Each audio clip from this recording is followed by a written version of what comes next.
Kadde bange ngera bulijjo nzo omulangira basamula owammwe mwasabye ekyana kyattu ekiseesye kimunywa mata kikomewo era nkikomezaawo munnanga abantu luli bakwagala nnyo era amasimu gabadde mangi ne banga kikwano kyaffe ekyo kikomyewo n'abakomenti nze babadde bangi nnyo n'abascribinze abantu abuddamu babuuzeeko Nziramu babuuza n'omulundi omulala nakye muje baleko mwe n'abatulaba n'abatuulira mwebale twagala tusiima nnyo.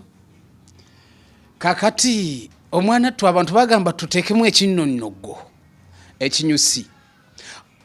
amaloboozi g'omukisenge abantu tebakyagamanyi omulembe guno ate n'abaana bano abawumudde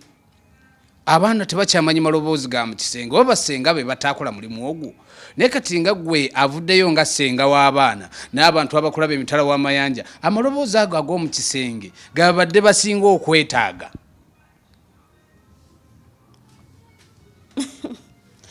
Amaloboozi g'omukisenge omukazi yandibadde akaaba atya ng'alina ebbaawe yandibadde akaaba nti yeah.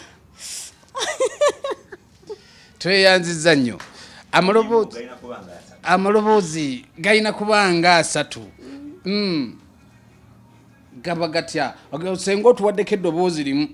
mbawaddeko limu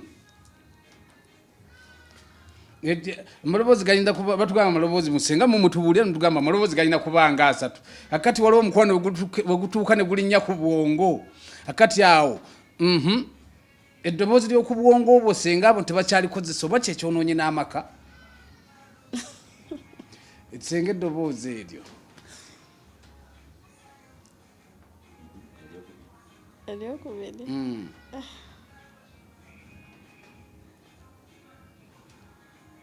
bane mulinde musenga abaleetera eddoboozi manye abana mangi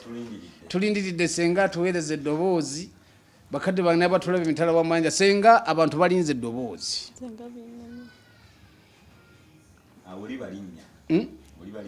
oyinza otuyitira erinnya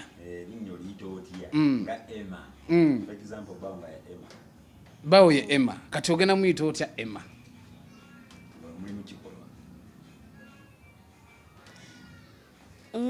nga bawange nga ye Emma banyina omuyita Emma bane senga tweyanzizza